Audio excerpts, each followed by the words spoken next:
ಎಲ್ಲರಿಗೂ ನಮಸ್ಕಾರ. Welcome to my YouTube channel. ಇದು ಬುಧವಾರದ ವ್ಲಾಗ್ ಆಗಿರುತ್ತೆ.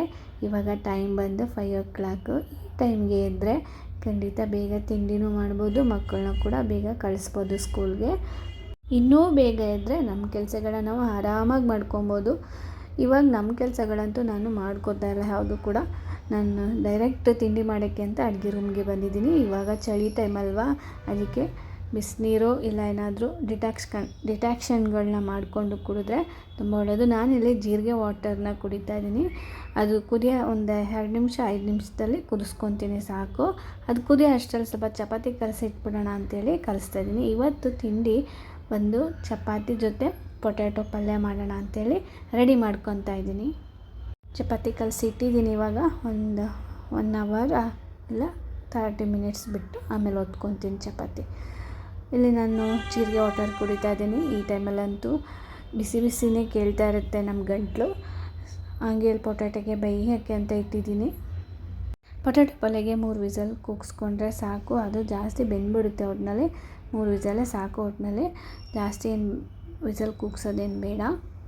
ನಾನಿಲ್ಲಿ ಸ್ವೀಟ್ ಪೊಟ್ಯಾಟೊ ಬೇಯಿಸ್ಕೊತಾ ಇದ್ದೀನಿ. ಇವತ್ತು ಸ್ನ್ಯಾಕ್ಸ್ ಏನಾದ್ರು ಮಾಡಿಕೊಡೋಣ ಸ್ವೀಟ್ ಪೊಟ್ಯಾಟೊದಲ್ಲಿ ಅಂತೇಳಿ ನಾನು ಹಿಂಗೆ ಬೇಯಿಸ್ಕೊತಾ ಇದ್ದೀನಿ ಆವಿಲಿ.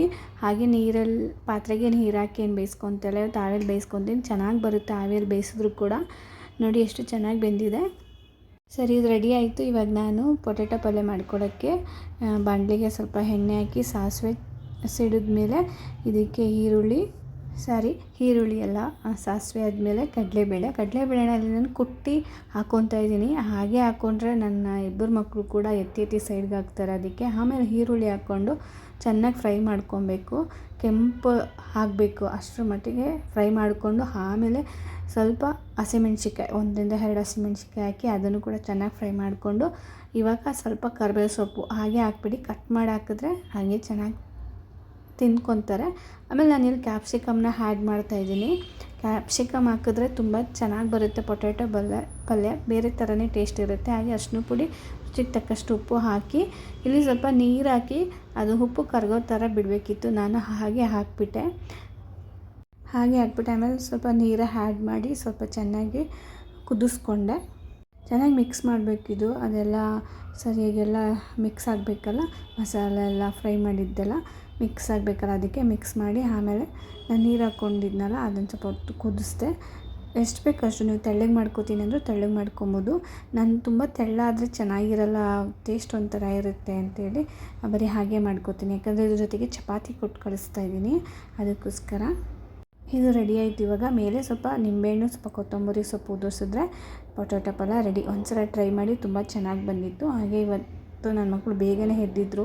ನನ್ನ ಮಗಳು ಸ್ವಲ್ಪ ಹೋಮ್ವರ್ಕ್ ಜಾಸ್ತಿ ಇತ್ತು ಅಂತೇಳಿ ಅವಳು ಬೇಗ ಎದ್ದಿದ್ಲು. ಹಂಗೆ ನನ್ನ ಮಗನೂ ಕೂಡ ಎದ್ದಿದ್ದ. ಹಂಗೆ ಅವರಿಬ್ಬರನ್ನೂ ಫ್ರೆಶ್ ಅಪ್ ಮಾಡಿಸ್ಕೊಂಡು ಕೆಳಗಡೆ ಕರ್ಕೊಂಡು ಬಂದಕ್ಕೂ ಮುಂಚೆ ಈ ಆಟಗಳೆಲ್ಲ ಆಡಿಕೊಂಡು ಬರ್ತಾರೆ ಕೆಳಗಡೆ.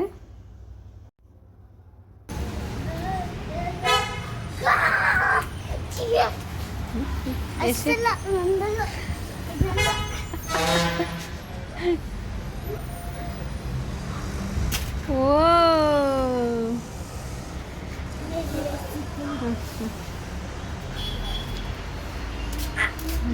ಬೀಳ್ತದೆ. ಮಾಡುತ್ತೆ ಅದು ಫ್ಲೈ ಮಾಡುತ್ತೆ.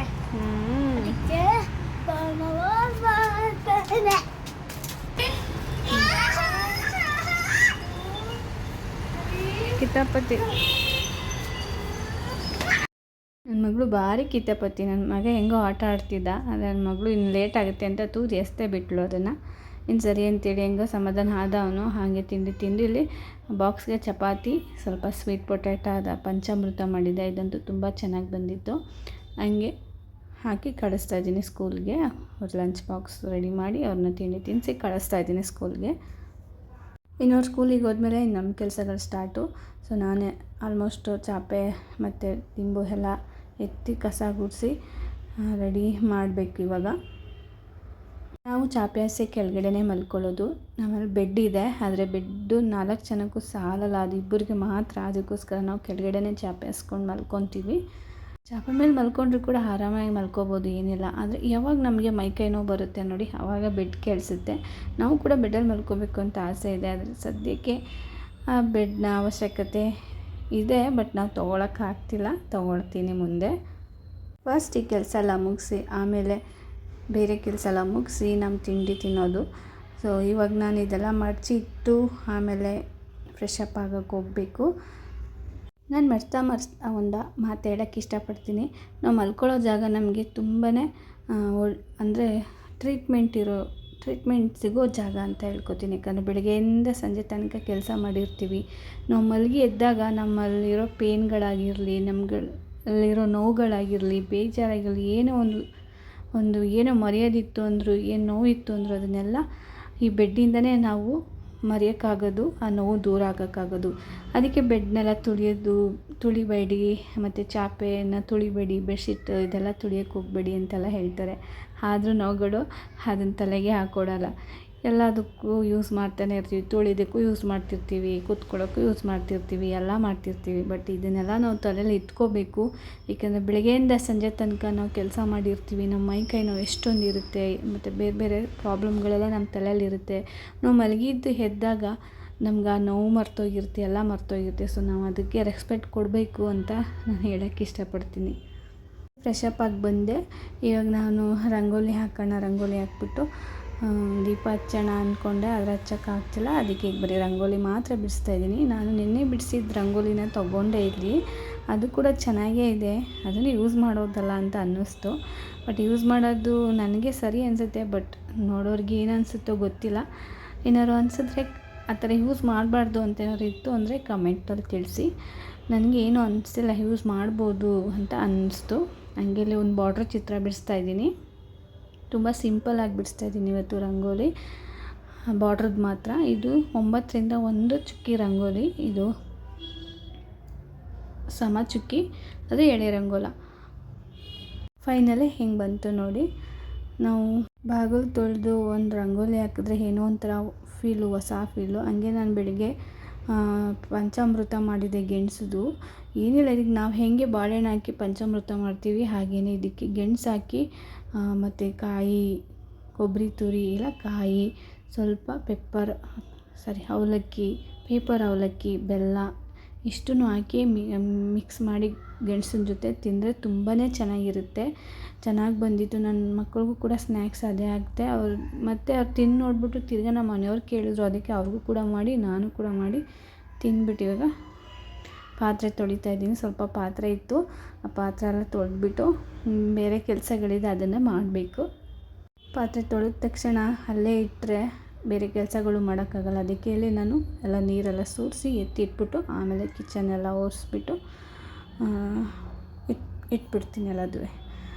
ಹಾಗೆ ಇವಾಗ ಸ್ವಲ್ಪ ರಾಗಿ ಮಾಡಿಸ್ಕೊಂಬರ್ಬೇಕಿತ್ತು, ಅದನ್ನೇ ತೊಗೊಂಡೋಗಿ ಮಾಡಿಸ್ಕೊಂಬಂದ್ಬಿಡೋಣ ಅಂಥೇಳಿ ರೆಡಿ ಮಾಡ್ಕೊತಿದ್ದೀನಿ. ನಾನು ಇವಾಗ ತೊಗೊಂಡೋಗಿ ಕೊಟ್ಟರೆ ಒಂದು ಸಂಜೆನೇ ಮಾಡೋದು, ಅದಕ್ಕೋಸ್ಕರ ತೊಗೊಂಡೋಗಿ ಕೊಟ್ಬಿಡೋಣ ಅಂತ ರಾಗಿ ಹಾಕ್ಕೊಂಡೆ. ಆದರೆ ಸ್ವಲ್ಪ ಕೈ ಆಡಿಸಿ ನೋಡಿದೆ, ತುಂಬಾ ಕುಬ್ಸ ಇತ್ತು. ಆದರೆ ಇದು ಮಣ್ಣಲ್ಲ, ಆದರೆ ಮಣ್ಣಿನ ಥರ ಕಾಣಿಸ್ತಾ ಇದೆ. ಇದು ಮಣ್ಣಲ್ಲ, ಕುಬ್ಸ ಅಂತ ಹೇಳ್ತಾರೆ. ಅದು ಜಾಸ್ತಿನೇ ಇತ್ತು. ಅದು ಯಾಕೋ ಕೈಗೆ ಅಂಟ್ಕೊತಾ ಇತ್ತು. ಅದಕ್ಕೆ ನಾನು ತೊಳೆದ್ಬಿಟ್ಟು ಇಲ್ಲಿ ಬಿಸಿಲು ಒಣಗ್ತಾ ಇದ್ದೀನಿ. ಆದರೆ ಬಿಸಿಲು ಕೂಡ ಇರಲಿಲ್ಲ ಇವತ್ತು. ಹಂಗೆ ಮಧ್ಯಾಹ್ನಕ್ಕೆ ಸ್ವಲ್ಪ ಇವತ್ತು ಓಟ್ಸ್ ದೋಸೆ ಮಾಡಿ, ಹಾಗೆ ಓಟ್ಸಲ್ಲಿ ಸ್ವಲ್ಪ ಬೇರೆ ಥರ ಮಾಡೋಣ, ಈ ಥರ ಮಾಡ್ಕೊಂಡು ತಿನ್ನೋಕ್ಕೆ ನಂಗೆ ತುಂಬ ಇಷ್ಟ. ಅದಕ್ಕೋಸ್ಕರ ಈ ಥರ ಮಾಡ್ತಾಯಿದ್ದೀನಿ.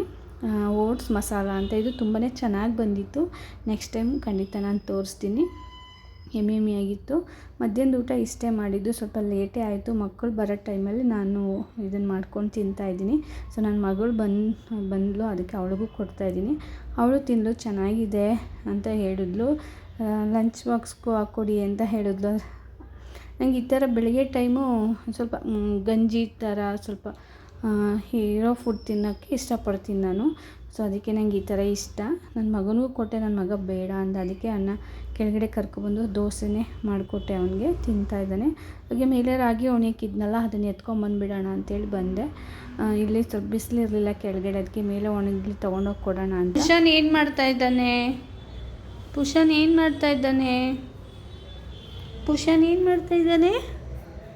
ಹೋಮ್ವರ್ಕ್ ಮಾಡ್ತಾಯಿದ್ದಾನೆ. ಏನು ಹೋಮ್ವರ್ಕ್ ಕೊಟ್ಟಿದ್ದಾರಮ್ಮ ನಿನಗೆ? ಏನು ಹೋಮ್ವರ್ಕ್ ಕೊಟ್ಟಿದ್ದಾರೆ? ಏನು ಗೊತ್ತಿಲ್ಲ. ಹಾಂ, ಗೊತ್ತಿಲ್ವಾ? ಗೊತ್ತಿಲ್ಲ. ಯಾಕೆ ಗೊತ್ತಿಲ್ಲ? ಏನು ಮಾಡ್ತಾ ಇದ್ದೀನಿ? ಏನು ಬರೀತಾ ಇದೆಯಾ? ಕನ್ನಡ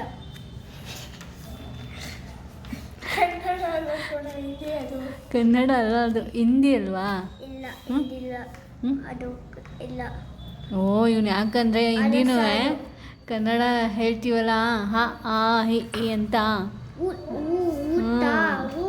ನೀನು ಹೇಳ ಸರಿ ಬಿಡು ಮಗನೆ, ಕನ್ನಡನೇ ಅದುವೇ. ಕನ್ನಡನೇ, ಹಿಂದಿ ಕನ್ನಡ. ಏನು ಮಗಳು ಸಂಜೆ ದೀಪ ಹಚ್ಚಿದ್ಲು, ಫ್ರೆಶ್ ಅಪ್ ಆಗಿದ್ಲು. ಹಾಗೆ ಇಲ್ಲಿ ನಮ್ಮಿಬ್ಬರು ಮಕ್ಕಳು ಡ್ಯಾನ್ಸ್ ಪ್ರಾಕ್ಟೀಸ್ ಮಾಡ್ತಾಯಿದ್ದಾರೆ. ಅವಳು ಕೂಡ ಜಾಯ್ನ್ ಆಗಿದ್ದಾಳೆ ಡ್ಯಾನ್ಸ್ ಪ್ರಾಕ್ಟೀಸ್ಗೆ, ಇವನು ಕೂಡ ಡ್ಯಾನ್ಸ್ ಪ್ರಾಕ್ಟೀಸ್ಗೆ ಜಾಯ್ನ್ ಆಗಿದ್ದಾನೆ. ಅಂದರೆ ಪ್ರಾಕ್ಟೀಸ್ ಅಲ್ಲ, ಆನ್ಯುವಲ್ ಡೇಗೆ ಜಾಯ್ನ್ ಆಗಿದ್ದಾರೆ, ಪ್ರಾಕ್ಟೀಸ್ ಮಾಡ್ತಾಯಿದ್ದಾರೆ. ಹಾಗೆ ಸ್ವಲ್ಪ ಸಂಜೆ ಸ್ನ್ಯಾಕ್ಸ್ ಮಾಡಿಕೊಡೋಣ ಅಂತ ಇಲ್ಲಿ ಕಡಲೆ ಬೀಜ ಹುರಿದು ಮಾಡ್ತಾಯಿದ್ದೀನಿ. ಕಡಲೆ ಬೀಜ ಹುರ್ಕೊಂಡು ಇದಕ್ಕೆ ಸ್ವಲ್ಪ ಅಚ್ಕಾರದ ಪುಡಿ, ಅರಿಶಿನ ಪುಡಿ, ಸ್ವಲ್ಪ ನಿಂಬೆಹಣ್ಣು, ರುಚಿಗೆ ಉಪ್ಪು ಇಷ್ಟು ಹಾಕಿ ಮಿಕ್ಸ್ ಮಾಡಿ ಹುರಿದಿರೋ ಕಡಲೆ ಬೀಜಗೆ ಮತ್ತೆ ಅದನ್ನು ಎಣ್ಣೆ ಹಾಕ್ತೇನೆ ಹುರಿದ್ರೆ ಸ್ನ್ಯಾಕ್ಸು ರೆಡಿಯಾಗುತ್ತೆ. ತುಂಬಾ ಚೆನ್ನಾಗಿರುತ್ತೆ. ಹುರಿಯುವಾಗ ಈ ಮಸಾಲೆ ಹಾಕೋಕ್ಕೂ ಮುಂಚೆ ಹುರಿತಲ್ಲ, ಅದನ್ನ ಅಂದರೆ ಫ್ಲೇಮ್ನ ಕಡಿಮೆ ಮಾಡಿಕೊಂಡು ಹುರಿರಿ, ಚೆನ್ನಾಗಿ ಬರುತ್ತೆ. ನನ್ನ ಮಗ ಅಂತೂ ತಿಂದ, ನನ್ನ ಮಗಳು ಕೂಡ ತಿಂದಳು, ನಮ್ಮ ಮನೆಯವರು ಕೂಡ ತಿಂದು ಚೆನ್ನಾಗಿ ಬಂದಿತ್ತು. ಹಾಗೆ ಇವತ್ತು ಸಂಜೆಗೆ ಅಂತೇಳಿ ಮೊಳಕೆ ಕಾಳು ಸಾಂಬಾರು ಇತ್ತು, ಅದನ್ನು ಮಾಡೋಣ ಅಂಥೇಳಿ ಮಾಡ್ತಾಯಿದ್ದೀನಿ. ನಾನು ತುಂಬ ಮಸಾಲೆ ಗಿಸಾಲೆ ಹಾಕಿ ಏನು ಮಾಡಲ್ಲ, ಸಿಂಪಲಾಗಿ ತೋರಿಸ್ತಾ ಇದ್ದೀನಿ. ಸ್ವಲ್ಪ ಕಾಯಿ, ಸ್ವಲ್ಪ ಟೊಮೆಟೊ, ಅಂದರೆ ನಾನು ಸದ್ಯಕ್ಕೆ ನಮ್ಮ 4 ಜನಕ್ಕೆ ಮಾಡ್ಕೊತಾ ಇದ್ದೀನಿ, ಅದಕ್ಕೆ 2 ಟೊಮೆಟೊ ಮತ್ತು 2 ಚಿಕ್ಕ ಟೊಮೆಟೊ, 2 ಚಕ್ಕೆ, 2 ಲವಂಗ ಮತ್ತು ಸಾಂಬಾರು ಪೌಡರ್, ಸ್ವಲ್ಪ ಈರುಳ್ಳಿ ಇಷ್ಟು ಹಾಕ್ಕೊಂಡು ಚೆನ್ನಾಗಿ ರುಬ್ಕೊಂಡು ಅದಕ್ಕೆ ಒಗ್ಗರಣೆ ಕೊಟ್ಕೊತೀನಿ. ಎಣ್ಣೆ ಹಾಕಿ ಸ್ವಲ್ಪ ಸಾಸಿವೆ, ಈರುಳ್ಳಿ, ಕರಿಬೇವು ಸೊಪ್ಪು ಇಷ್ಟು ಒಗ್ಗರಣೆ ಹಾಕ್ಬಿಟ್ಟು ಮೊಳಕೆ ಕಾಳನ್ನ ಹಾಕಿ ಚೆನ್ನಾಗಿ ಹುರ್ಕೊಂಬಿಡ್ತೀನಿ. ಅಂದರೆ ಫ್ರೈ ಮಾಡ್ಕೊತೀನಿ. ಅದನ್ನು ಫ್ರೈ ಮಾಡ್ಕೊಂಡಾದಮೇಲೆ ರುಬ್ಬಿಟ್ಟಿದ್ದ ಮಸಾಲೆ ಹಾಕಿ ಎಷ್ಟು ಬೇಕಷ್ಟು ನೀರು ಹಾಕಿ ರುಚಿಗೆ ತಕ್ಕಷ್ಟು ಉಪ್ಪು ಹಾಕಿ ಮಿಕ್ಸ್ ಮಾಡಿ ಕುಕ್ಕರ್ನ ಕ್ಲೋಸ್ ಮಾಡಿ 2 ವಿಸಲ್ ಇಲ್ಲ 3 ವಿಸಲ್ ಕೂಗಿಸ್ಕೊಳ್ಳಿ. 3 ವಿಸಲ್ ಕೂಗಿಸ್ಕೊಂಡ್ರೆ ರೆಡಿಯಾಗುತ್ತೆ. ಹಾಗೆ ಅದ್ರ ಜೊತೆ ಓಟ್ಸ್ ದೋಸೆ ಉಳ್ಕೊಂಡಿತ್ತು, ಅದನ್ನು ಮಾಡಿ ಇವತ್ತು ನೈಟ್ ಊಟ ಇದಾಗಿತ್ತು. ಇವತ್ತಿನ ವ್ಲಾಗ್ ಇದಾಗಿತ್ತು. ಇಷ್ಟ ಆದರೆ ಲೈಕ್ ಮಾಡಿ. Thank you for watching. Bye.